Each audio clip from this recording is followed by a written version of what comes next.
एक मजबूत पार्टी बनाकर खड़ा करें। आज हम एक ऐसे दौर से गुजर रहे हैं साथियों, जहां हमारी आंखों में आंसू हैं, हमारे चेहरों पर मुस्कुराहट की बजाय उदासियां हैं।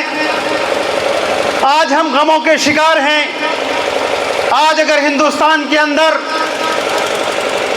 सबसे बुरा हाल है तो वो मुसलमान का है। अभी 24 तारीख की एक घटना है। हमारा दर्द एक खत्म नहीं होता और दूसरा शुरू हो जाता है। अलीगढ़ के अंदर की एक घटना है। सभी लोगों ने मीडिया के माध्यम से आपने देख ली होगी। वो 4 मुसलमान जो मीट का काम करते हैं, जो अपनी दुकान चलाते हैं, फैक्ट्री से गोश्त खरीद कर लाकर रिटेल में बेचते हैं, जिनके पास पर्चियां मौजूद हैं फैक्ट्री की, भारतीय जनता पार्टी के पोषित गुंडे उन्हें रोककर उनका जो माल था उसे आग के हवाले कर देते हैं और उनके ऊपर लाठियां भांजते हैं और इतना मारते हैं कि उन्हें लहूलुहान कर देते हैं। 4 घंटे तक पुलिस तमाशा देखती रहती है, लेकिन वो मासूम पिटते रहते हैं। सिर्फ उनका गुनाह यह था कि वो मुसलमान थे।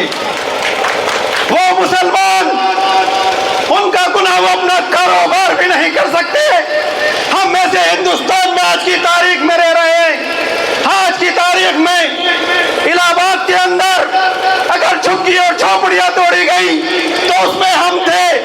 अगर कहीं पर दंगे हुए वहां पर न कोर्ट काम आई, न पुलिस काम आई, और यूं की जो के बिल्डोजर चला और हजारों मुसलमानों की कोठियों और झोपड़ियों को तोड़ दिया गया। ये मुसलमानों का दर्द है हिंदुस्तान के अंदर। अभी नैनीताल के अंदर एक 75 साल का बूढ़ा एक मासूम बच्ची के साथ बलात्कार करता है। अगर हिंदुस्तान का कानून मुझे कहता तो मैं शायद पहला आदमी होता जो उस बूढ़े इंसान को, जो मुसलमान था, नैनीताल के चौराहे पर खड़ा करके फांसी पर टांग देता। लेकिन वहां के भाजपाई पोषित गुंडों ने क्या किया? वहां परदेसी जो मुसलमान काम करते थे उन मुसलमानों की दुकानों को तोड़ दिया गया, उन मुसलमानों के कारोबार उजाड़ दिए गए, उन बेगुसार मुसलमानों को मारा गया। आज कोई जगह ऐसी बाकी नहीं है जहां पर सताया हुआ अगर कोई कौम है तो मुसलमान है। और दूसरे नंबर पर अगर कोई कौम सताई जा रही है तो वो दलित कौम सताई जा रही है, जहां घोड़े पर चढ़ने पर मारा जाता है। अभी ये पुरानी बातें नहीं हैं, ये 4 दिन पुरानी बातें हैं कि घोड़े से उतार कर मारा जाता है, मूंछ रखने पर मारा जाता है, मंदिर से पानी पीने पर मारा जाता है, स्कूल के मटके में पानी पीने से मारा जाता है। इस तरह से हिंदुस्तान को बर्बाद करने का काम भारतीय जनता पार्टी ने किया है। इसलिए मैं आप लोगों से कहना चाहता हूं, खास तौर से मुसलमानों से, मुसलमान भाइयों मेरी बात नोट करना।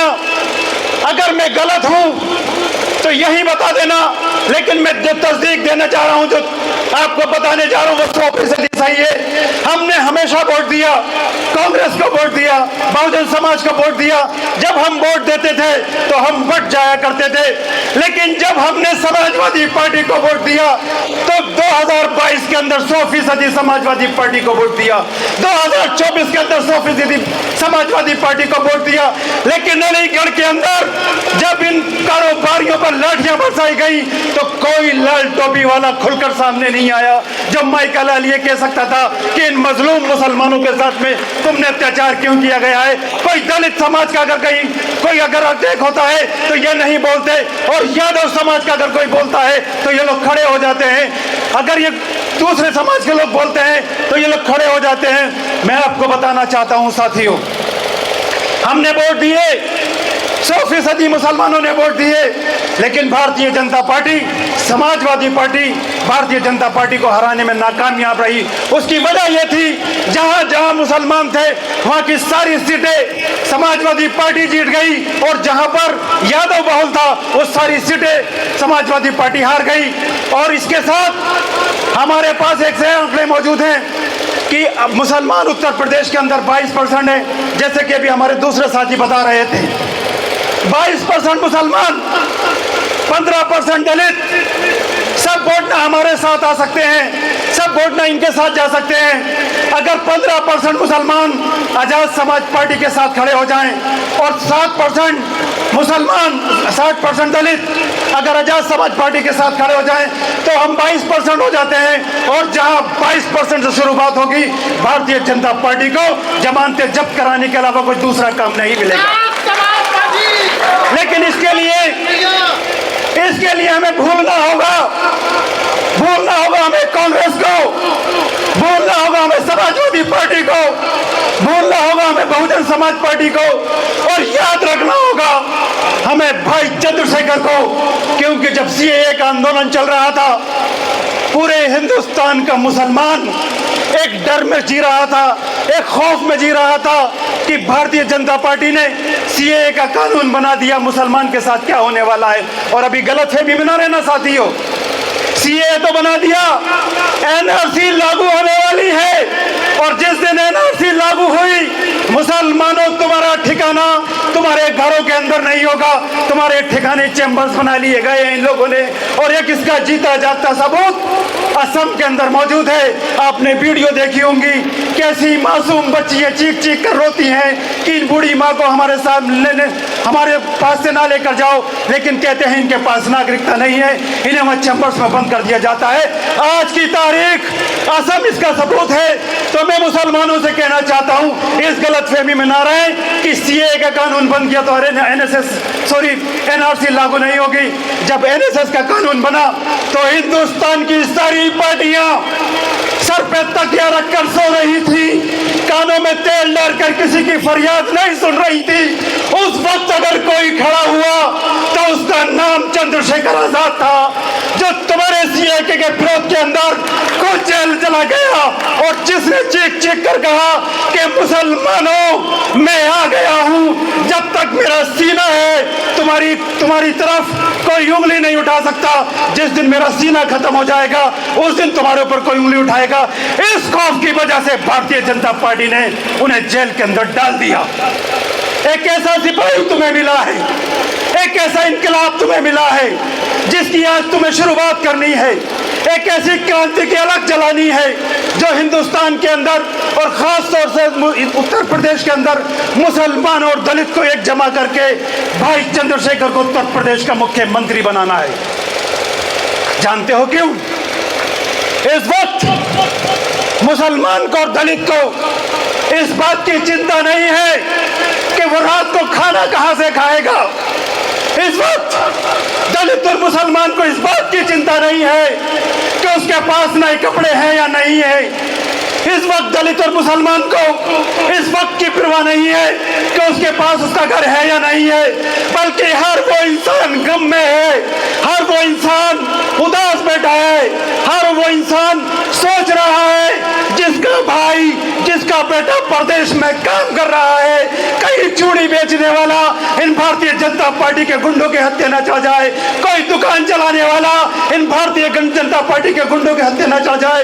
वो यहाँ अपने माँ बाप का सहारा बनकर गया है और ये भारतीय जनता पार्टी के गुंडे और मवाली उन्हें वहाँ कत्ल कर देते हैं। और जब उनकी वहाँ लाशें आती हैं तो दिल तड़पता है, आंसू निकलते हैं और उस वक्त ये एहसास होता है कि काश हिंदुस्तान के अंदर एक ऐसी पार्टी होती जो हमारे भी दुख दर्द सुन लेती, जो हमारे भी सीनों पर हाथ रख कर कहती कि तुम्हें घबराने की जरूरत नहीं है, अब तुम्हारे साथ, अब मुसलमानों तुम्हारे साथ, अब दलितों तुम्हारे साथ हम खड़े हैं। लेकिन आज की तारीख में दलित और मुसलमान पूरी तरह से अनाथ हो चुका है। इसका कोई पुलिस वाले हाल नहीं है, इसका कोई सुनने वाला नहीं है।